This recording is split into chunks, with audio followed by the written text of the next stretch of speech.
Welcome, everyone. We're diving into some really detailed aspects of the latest FIVB officiating guidelines and protocols for beach volleyball. Buckle up. This is a journey through rule refinements, equipment standards, and even the nuances of on-court authority. Oh, wow, this sounds like a deep dive. So, what's the big picture behind these updated guidelines? Well, one of the major shifts involves a stricter assessment of the overhand setting with fingers technique. Essentially, they're putting a renewed focus on implementing the official BVB rules, especially after noticing some relaxation post-Tokyo Olympics. They want to get back to basics. Mm-hmm. And that tightening up, does it really affect on-court decisions? Absolutely, it does. The expectation is that these changes are completely assimilated by everyone involved, from referees to teams, ensuring smooth officiating during the upcoming Olympic qualification period, Yeah, standardizing the game. interesting. So, aside from the technique aspect, was there any focus on, say, integrating technology or the equipment used? Oh, definitely. They've introduced a new ball mark protocol, which is going to be tested in 3 events early in the season and approved from 2023 onwards.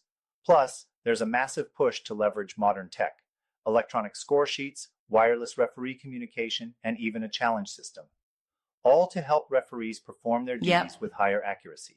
Let me get this straight. Technology is being used as a tool, but not as a replacement for the referee's judgment, right? Exactly. The message is clear: tech supports but does not substitute the personal commitment and expertise of the referees. It's like having a high-tech toolbox, but you still need the craftsman's skill to build the house. I like that analogy. Mm-hmm. And what about the medical assistance protocols? I heard there are some updates there as well. Yes, indeed. The updates here focus on the new scale for using the righty during matches. It builds on the adjustments that started around 2019 to 20, ensuring that medical assistance is both timely and in line with the latest standards. It's all about making sure health and safety are front and center, especially for those on-court challenges. That's really important, especially in a sport where split-second decisions can affect player safety. Exactly. And speaking of split-second decisions, another crucial element in this update is the relationship between on-court referees and the athletes. It's emphasized that referees must command authority, not authoritarianism, Yeah. a fine line between being an authoritative figure and being overly controlling. Wait, can you unpack that a little more? How do they draw the line between authority and authoritarianism? Sure, well, the guidelines stress that authority comes from leadership posture and command, which in turn help players and spectators respect the rules. On the other hand, authoritarianism is about imposing decisions by force. So, the idea is that while referees should lead, they must remain in the background to keep the game attractive and engaging to a wider audience. That's a subtle but vital distinction. Mm-hmm. So it's not just about enforcing rules, it's about being a promoter of the game's spirit. Exactly. Referees are encouraged to be like teachers who guide the flow of the match rather than just inspectors. It's a holistic view. After all, the game is not only a contest, it's also a show geared for television and broader public appeal. That ties into another aspect I noticed, the package approach. Everything from the official match protocol to protest protocols is bundled together. Yes, it is a comprehensive package that includes updated guidelines not only on officiating techniques, but also on the organizational aspects, like how teams, coaches, and even sponsors play into the overall spectator experience. It's all Right. connected. And let's not forget about the equipment part. How do they ensure that the playing area and equipment are standardized? They've set strict guidelines on that too. Referees need to make sure the court dimensions, sand conditions, net height, and antennae positioning are all compliant with FIVB requirements. It even goes into detail about things like the number and placement of sand levelers and the proper equipment for ball retrievals. It sounds like nothing is Mm-hmm. left to chance. So, in a way, the whole system is designed to ensure both safety and fairness, right? Precisely. They want to create a level playing field where every decision is clearly backed up by these detailed protocols.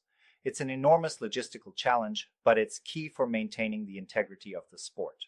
I can see that though. Not everyone might appreciate such rigid controls, especially if it slows down the game a bit. True, and that's where some of the tension might arise. There's a fine balance to strike. While the precision is essential for consistency and universal criteria, there's also room for interpretation in unforeseen match situations. Yeah. But it's about ensuring that in every situation the spirit of the rules is maintained. Still, I have to challenge one thing. Could such detailed instructions possibly lead to overregulation where referees become overly cautious? That's a fair point. Some might argue that this level of detail could hamper the spontaneity of game management. However, the idea is that by making things clear and standard, referees can operate with confidence and less hesitation. In turn, this improves consistency across the board. I see how that could work. It certainly makes the referee's role more dynamic. So, besides the technical rules, are there guidelines on team management and player conduct? Absolutely. There's a comprehensive section on teams. It covers everything from confirming player identities, ensuring proper uniformity, monitoring coaching presence during matches, to enforcing designated timeout areas, Yeah, and even the captain's conduct. right, that part caught my attention. Team captains are the only ones allowed to talk to the referees while the ball is out of play, correct? Yes, that's correct. It's a measure designed to minimize disruptions. Coaches and non-captains are kept out of direct communication to maintain order. This also helps in focusing protests or inquiries solely through the designated channels, ensuring clarity. And what about ball protocols? There seem to be some very specific guidance there. For sure, the document spells out the circulation of match balls, the use of a four-ball system, and even protocols during rain, ensuring that the balls are all uniform in characteristics. The second referee, along with the first, is responsible for managing this in real time. It's impressive how meticulous it is. Nothing slips through the cracks. Yes, it really paints a picture of a high-stakes, precision-driven environment. And that's not just for player safety, but for the spectacle on TV too. Exactly. The integration of technology and strict protocols isn't just regulatory, it's also a marketing play. With TV and media in mind, they want beach volleyball to look as polished as possible while being as fair and exciting as ever. A win-win for sport and entertainment. So the referees, in essence, are not only rule enforcers, but are also ambassadors for the game. Precisely. They're expected to be educators, promoters, and even administrators on the court. Their performance is measured not only by technical execution, but also by how they contribute to the overall perception of fairness and sportsmanship. That's a lot of responsibility to shoulder. And they even have to be mindful of legal, social, and ethical standards off the court too, don't they? Yes, they do. The guidelines emphasize that referees must adhere to health and safety laws, the referee's ethics code, and even uphold ethical behavior in times when they are not officiating. It's about creating a culture of integrity around the sport as a whole, a culture that resonates with everyone involved. This really sounds like a complete overhaul in how beach volleyball events are managed and perceived. It is, indeed, a new era. The emphasis on innovation, integration of modern technology, and maintaining the spirit of the rules are all aimed at making the sport more accessible, fair, and engaging. Truly transformative. Yeah. With all these changes, one just wonders how quickly everyone, the referees, teams, and officials, will adapt. That's the challenge moving forward. These updates are meant to be a living document, refined year after year to reflect new developments.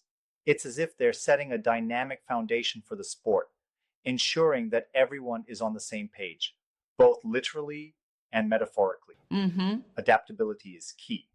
It certainly seems like they're preparing for the long term, not just a one-off change. Exactly. By establishing a robust framework, covering everything from court conditions to team protocols, they're ensuring the sport's growth sustainably. And with the backing of modern tech tools, the referees are better equipped than ever to deliver excellence under pressure. It's a holistic upgrade. To wrap it up, this deep dive shows that FIVB's new approach is all about precision, responsibility, and innovation, integrating technical mastery with performance promotion. Absolutely, and while the details can be dense, at the heart of it all is the commitment to fairness, player safety, and a top-notch spectator experience. It's a comprehensive solution for modern challenges in beach volleyball officiating. Truly an exciting evolution. Thanks for breaking it down. It's been an enlightening discussion filled with both technical insights and the broader vision for the sport.